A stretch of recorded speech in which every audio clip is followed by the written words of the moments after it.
আমরা আজকে গাঙ্গে যাইতেছি গোসল করার লাগে। তো অতীতে শৈশবকালে ফিরে যাবো, কিন্তু এই লোকটার আনতে খুব অসুবিধা হয়েছে। তার পেট নামতেছে, ইমার্জেন্সি পেট নামতেছে। তারপর তো আমরা তারে বলছি যে গাঙ্গে যদি একটু সাঁতরাই তাহলে আপনার পেট নামাটা একটু আটকে যাবো। তো আমরা যে আগে শৈশবকালে যে গাঙ্গে গোসল করার সময় কেতা সেলাইতাম, বাইরে বাইরে খেলতাম, লাফালাফি করতাম। আমরা এনে একটা বট গাছ আছে গাঙ্গের সাথে, তো এই গাছের থেকে আমরা জল দিয়া পানিতে পড়ুম ডিসুম ডিসুম করে।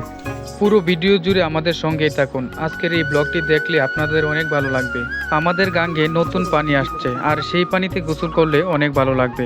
এই তো আমাদের গাং। আমরা শেষ করে আলতেছে, নয়তো গাঙ্গে নামে তারা গাঙ্গটারে নষ্ট করবো, অপবিত্র করবো।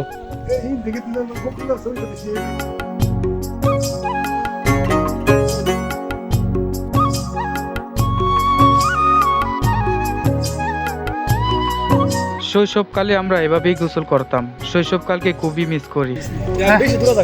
যাই তার আমি বা হ্যাঁ রেডি রেডি হ্যাঁ।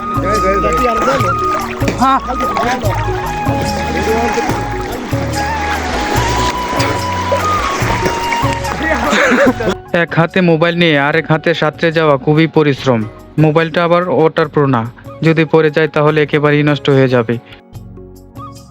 আর এত কষ্ট করে ভিডিও করার উদ্দেশ্য হচ্ছে শুধু আপনাদেরকে দেখানোর জন্য।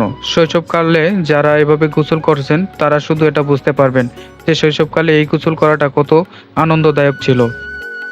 যাদের কাছে ভিডিওটি ভালো লেগেছে তারা ভিডিওটি শেয়ার করে দিবেন প্লিজ।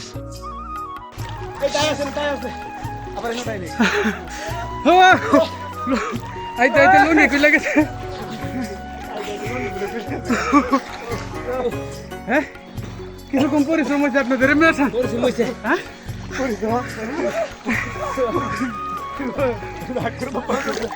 এখন আমরা কেতা সিলানি স্টেপ, মানে যে ফানিতে আগে কেতা সিলানি হইতো, ওনারা 3-4 জন আছে, এরা কেতা সিলাইবো। যে তাহলে আগে কেতা সিলানি স্টেপটা যাবো দেওয়া হোক।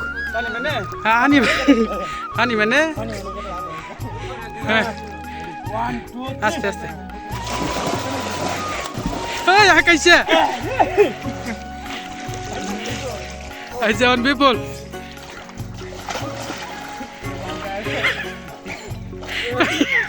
এর কেতা সিলানিটা সুন্দর হইতেছে, দেহ ফুটি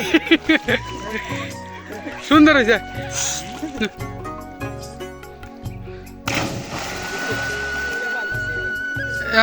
10 মিটার গেছে।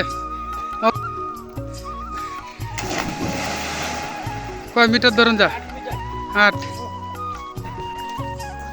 দর্শক, এখন আমরা বাইরে বাইরে খেলবো, সবাই মিলে প্রস্তুত হইতেছি। তো বাইরে বাইরের মাথাটা দেওয়া যায়।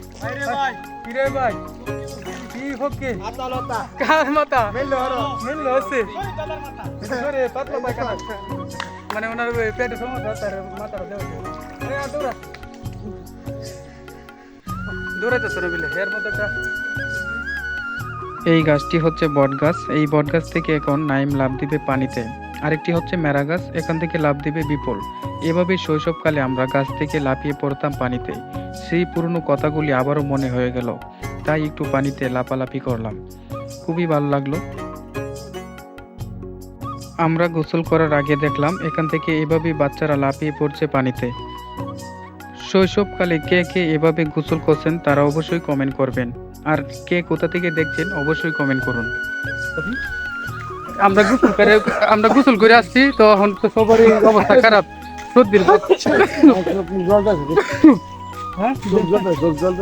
সর্দিটা লাগিয়ে যাবো মনে হইতেছে। সব দূর শরীফের সব দূর শরীফের দূর করে আনতে সমস্যা আমরা দূর করে লই